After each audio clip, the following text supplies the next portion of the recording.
Hi, today we are going to see how to use Google Scholar in your computer. First of all, go to your browser. In the search bar, type scholar.google.com. Here you will find a homepage like Google.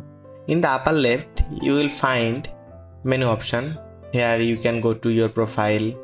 You can manage your library, alerts, metric, then advanced search and setting. Here in my library option, you can save article to read later, your reading list, your trust, your level. From here you can set the range of any time. In the search bar, type any article you want to search. I am searching biotechnology. Here you will see the articles of any writer or any books of biotechnology. Google Scholar will show just study materials, nothing else. And in the case law option, you can search.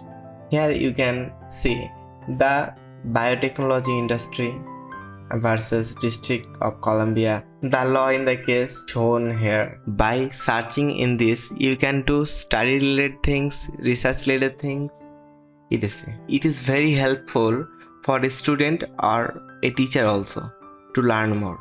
If you like this video, give the thumbs up and don't forget to subscribe and hit the bell icon. Thanks for watching the video.